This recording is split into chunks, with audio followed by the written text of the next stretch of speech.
Me chamo Rodrigo, sou aluno do curso de Engenharia Civil, quarto semestre. Quero estar fazendo com vocês nesse momento um experimento com eletrização por atrito e eletrização por contato. Esse experimento tem como objetivo mostrar em que situação ocorre a eletrização por atrito.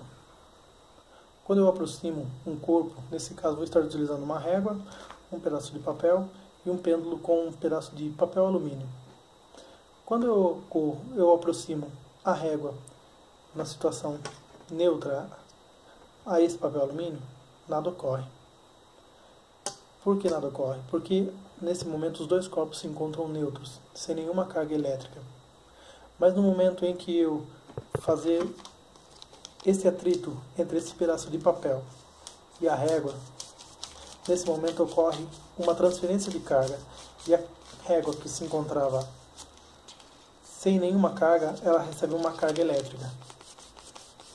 E ao momento em que eu aproximar essa régua desse pedaço de papel alumínio, por o alumínio se encontrar no estado neutro, ele será atraído pela régua. Vamos experimentar?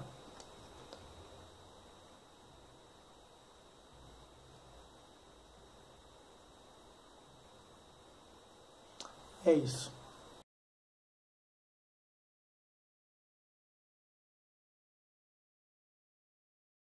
Sou o Marcos, aluno de Engenharia Civil. Estou no quarto semestre. Hoje vou falar de eletrização por indução. Vou falar um pouco agora a parte teórica, mostrar como funciona uma parte teórica um pouco, e depois vou fazer um experimento na parte prática para vocês. Vamos lá. Eletrização por indução. Para explicar a eletrização por indução, temos que usar dois corpos, induzido e indutor. Um desses corpos é chamado de induzido, ele é sempre neutro, ou seja, com carga zero. Isso quer dizer que tem o mesmo número de prótons e elétrons. O outro corpo será chamado de indutor, ou seja, ele sempre terá uma carga, ou mais prótons do que elétrons sendo positiva, ou mais elétrons do que prótons sendo negativa. Aí aproximamos. Depois de aproximarmos, entrar em contato o corpo neutro com o corpo carregado positivamente, vemos que esse corpo carregado positivamente irá atrair esse corpo neutro para a área mais próxima dele, a partir do princípio da atração. E os prótons desse corpo neutro irão se concentrar do outro lado, a partir do princípio da repulsão. Dissemos assim que esse corpo está polarizado. Ou seja, o polo mais próximo do bastão concentra as cargas negativas e o outro polo concentra as cargas positivas. Após isso, conectamos o corpo neutro à Terra através de um fio condutor. E esse fio condutor vai fazer com que os elétrons da Terra subam e neutralizem as cargas positivas desta esfera.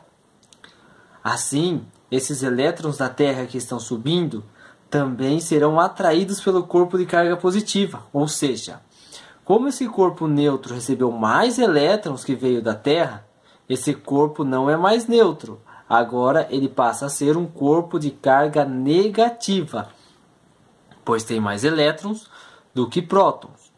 Então, para que esse corpo, que antes era neutro e agora está carregado negativamente, continuar com a carga negativa, temos que desligar o fio condutor, pois assim essas cargas negativas não terão para onde ir. É importante ressaltar que antes de separarmos o corpo indutor do induzido, certificarmos de ter desligado o fio terra, pois se primeiro separarmos os corpos, os elétrons do corpo induzido sofreriam repulsão e conseguiriam escapar a partir do fio terra, tornando esse corpo novamente neutro. É importante também ressaltar que a carga final do induzido sempre será diferente da carga do indutor. Se o indutor for positivo, o induzido será negativo. Se o indutor for negativo, o induzido será positivo. Esse é o princípio de eletrização por indução. Agora vamos para o experimento.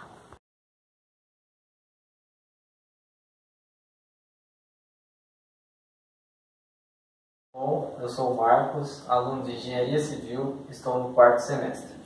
Vou falar um pouco sobre eletrização por indução. Eu fiz um eletrostático. Tem um copinho, uma agulha e 2 canudinhos. Um canudinho que eu coloquei na ponta da agulha e um outro canudinho. Ambos os canudinhos ainda estão neutros, então não acontece nada se eu chegar perto. O que eu vou fazer? A eletrização por indução consiste em eletrizar um dos corpos.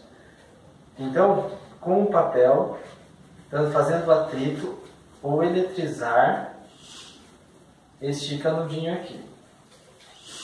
O outro canudinho continua sendo neutro. Ele estando eletrizado, eu chegando perto, o que acontece? Ele se atrai. Esse aqui é atraído. Este que está na ponta da agulha, ele está sendo atraído por esse outro que eu atritei, porque ele está carregado negativamente. Isso ocorre porque os prótons que se concentram aqui estão sendo atraídos pelos elétrons desta carga que eu atritei. O que aconteceria se eu atritasse este outro canudinho aqui? Aconteceria que daí teríamos 2 corpos carregados de elétrons negativos e eles se repelariam. Então é isso, pessoal.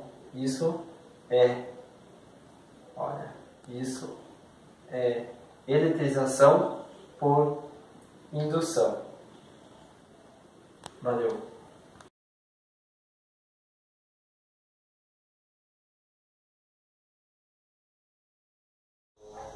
Olá, nesse momento quero fazer com vocês o segundo experimento de eletrização por contato. Eletrização por contato ocorre quando 2 corpos recebem a mesma carga elétrica e nesse momento eles se repelem, eles se retraem. Quero fazer esse experimento com vocês, vamos lá? Nesse experimento vou estar usando 2 canudinhos e um copo plástico com um alfinete. Nesse momento os 2 canudos vão estar recebendo uma carga elétrica.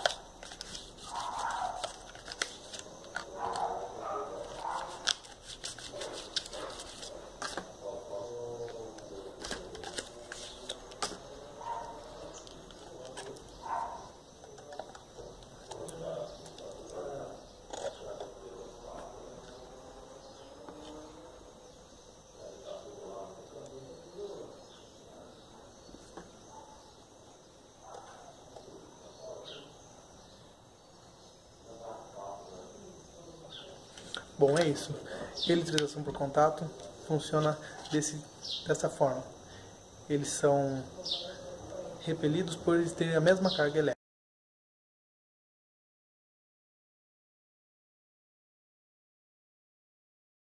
Olá, nesse momento quero apresentar para vocês o nosso projeto que utilizamos para fazer a primeira experiência de eletrização por atrito, que foi o pêndulo eletrostático. Quero apresentar para vocês esse nosso trabalho.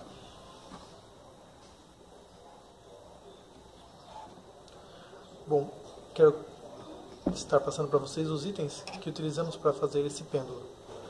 Utilizamos nele uma base de MDF, utilizamos também um pedaço plástico, uma tampa plástica, também uma haste metálica com 2 porcas e 2 arruelas, sendo parafusados na base de madeira, no MDF, um pedaço de barbante, uma linha, e na ponta uma manta metálica ou um pedaço de papel alumínio. É algo bem simples de estar criando, bem simples, bem fácil, e nos proporciona um bom desempenho satisfatório naquilo que a gente está fazendo nessa experiência. Espero que tenham gostado, espero que tenha alcançado aquilo que vocês precisavam. Obrigado.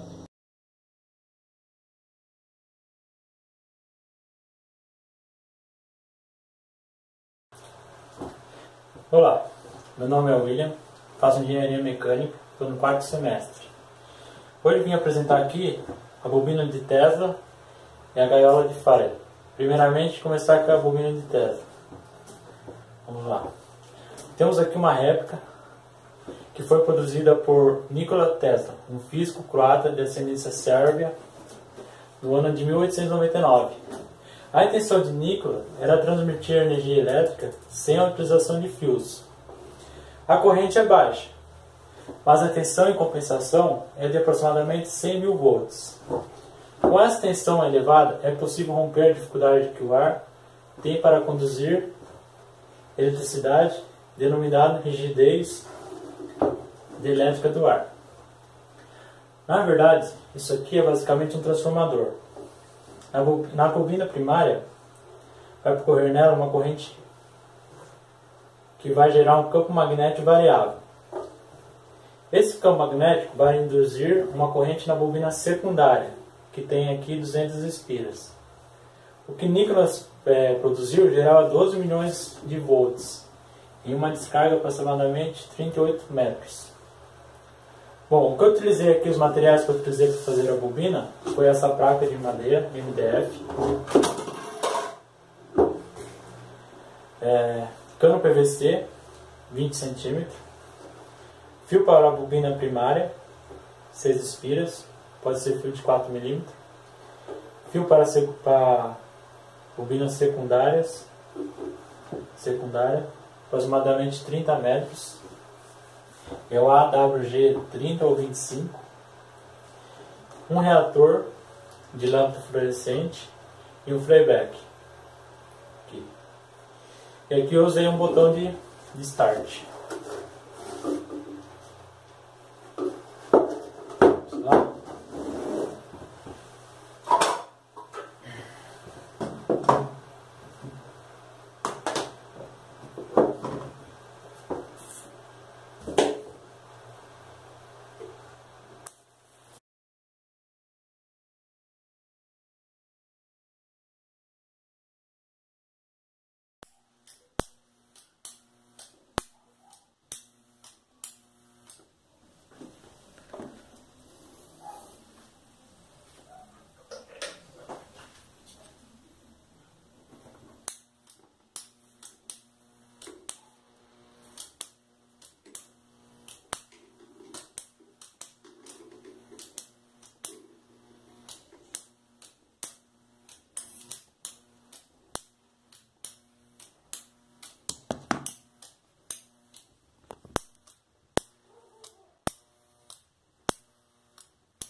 Meu nome é William, faço engenharia mecânica, estou no 4º semestre. Hoje vim apresentar aqui a gaiola de Faraday. Foi um experimento conduzido por Michael Faraday, físico britânico, em 1839, para demonstrar que uma superfície condutora eletrizada possui um campo elétrico nulo em seu interior, dado que as cargas se distribuem de forma homogênea na parte mais externa da superfície condutora. No experimento de Faraday, foi utilizada uma gaiola metálica, que colocou isolante uma cadeira de madeira e sentou-se dentro. Deu uma descarga elétrica e nada aconteceu. Provou que um corpo dentro de uma gaiola poderia permanecer lá, isolado e sem levar nenhuma descarga elétrica. pois os elétrons se distribuíam em sua parte exterior da superfície. Assim, a blindagem eletrostática também ficou conhecida como gaiola de Faraday. E esse efeito foi muito utilizado em nossos dias de hoje. Exemplos são carros, aviões que atuam como gaiola de Faraday, nos protegendo caso sejamos atingidos por descargas elétricas. Bom, o que eu utilizei aqui para fazer essa gaiola foram telinha. Aqui eu usei duas malhas, dei 2 voltas. Aço para fixação, 4 aços. A base de madeira, certo? E essa gaiola funciona muito bem. Se você colocar um celular aqui dentro e ligar, ela não funciona. Ou se você tiver com... Vou fazer um exemplo aqui.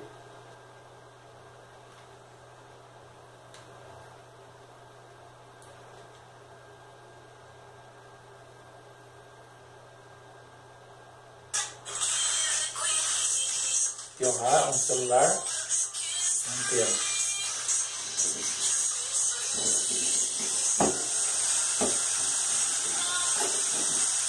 Certo?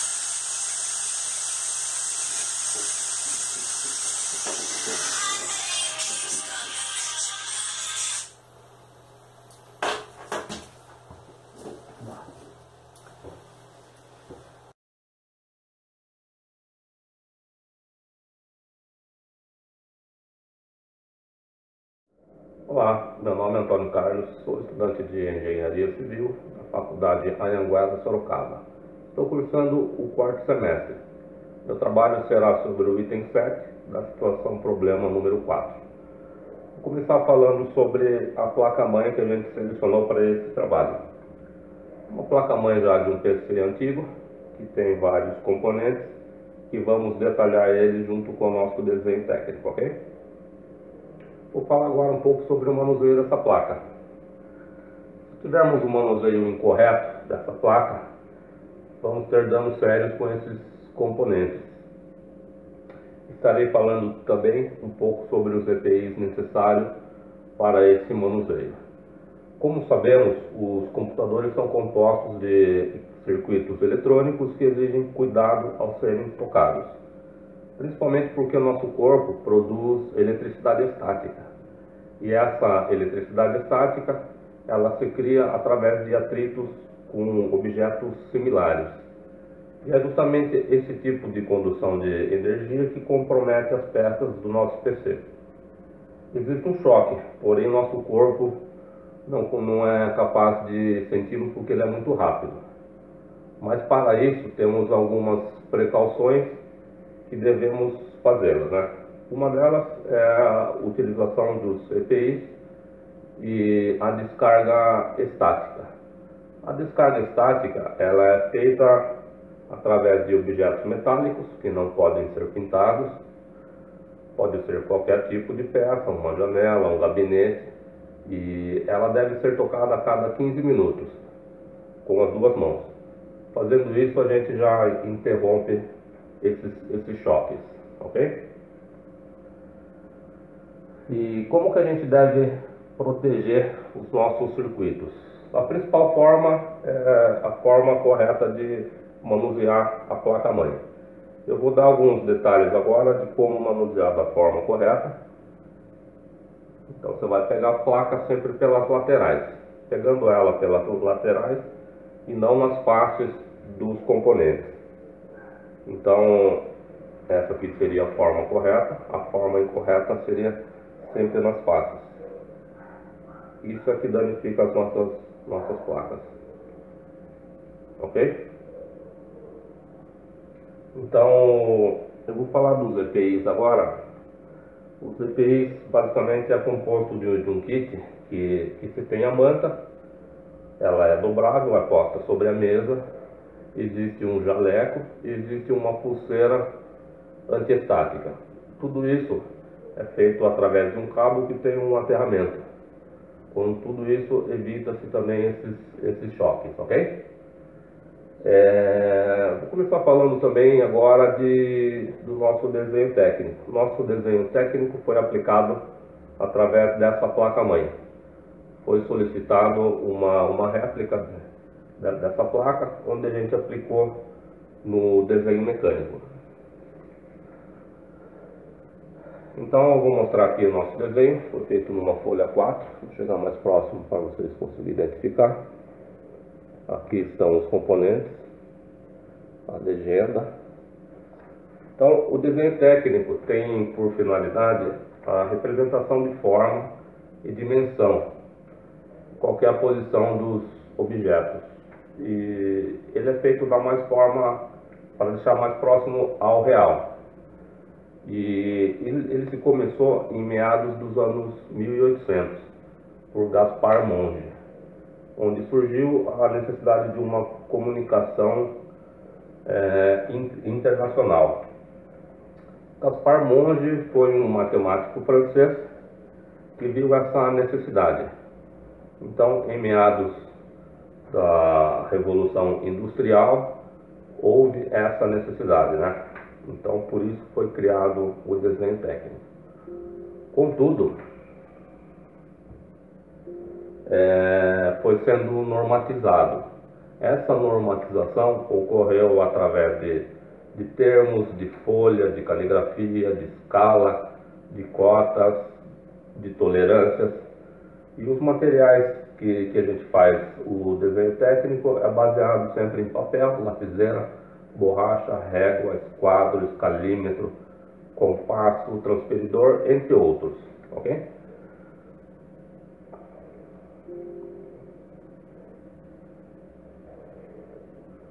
Dentro dessa normatização também a gente fala um pouco de linha.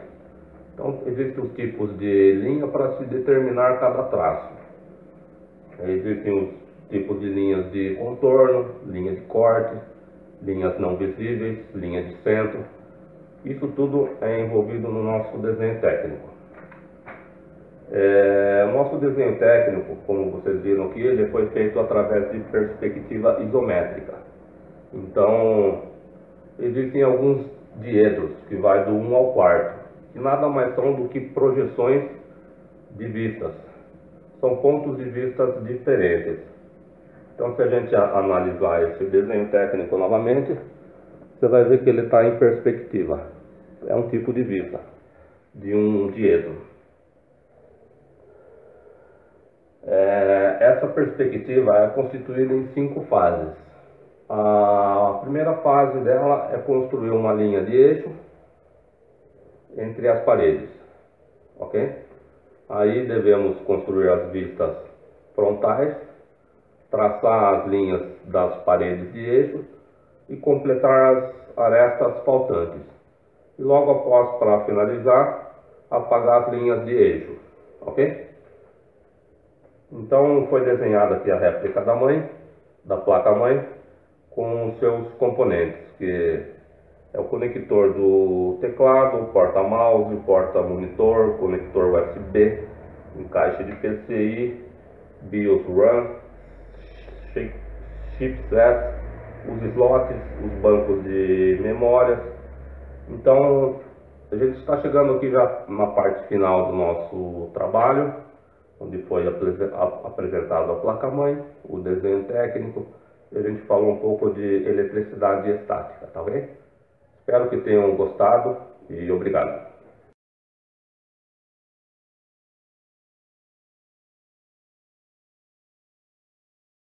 Meu nome é Franklin, sou estudante de engenharia civil e vou falar sobre o para-raios. O para-raio foi inventado pelo cientista Benjamin Franklin em 1752.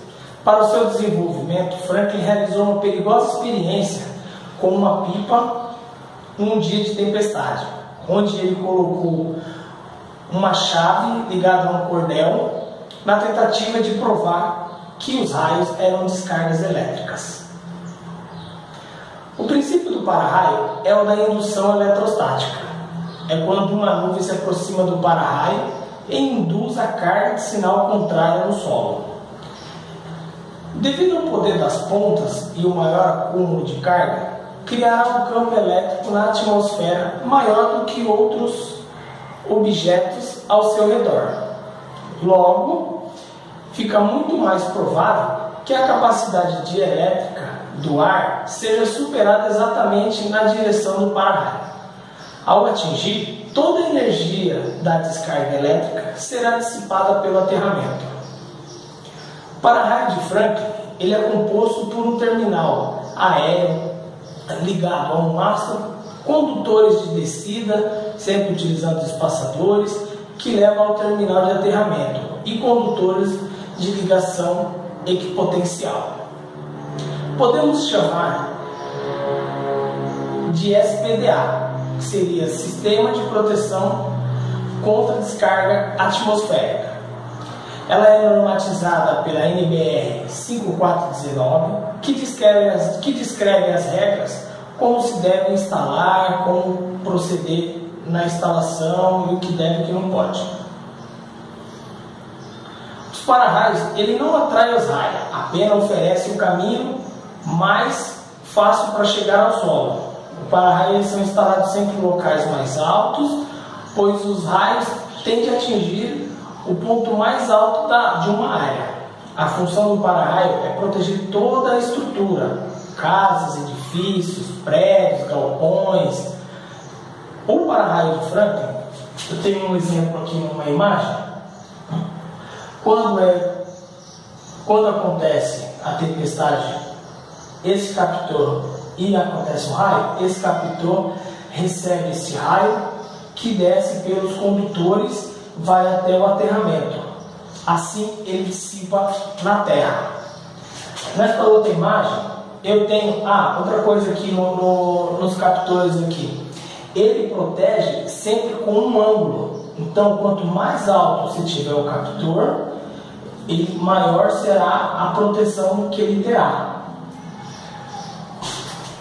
Já aqui do lado, eu tenho uma imagem de um para-raio, de um modelo de para-raio, que é o modelo de Nelsons, que ele usa o princípio da gaiola de Faraday, que é o que? Seria uma armadura metálica, ou malhas, né, chamado também como para-raio de malhas, que é instalado em volta de todo o prédio, ou de toda a estrutura,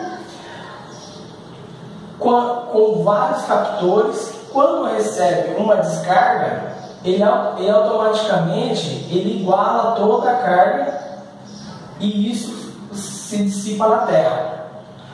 Hoje é utilizado, a maior parte das obras utilizam esse tipo de para-raio devido a ser melhor esteticamente.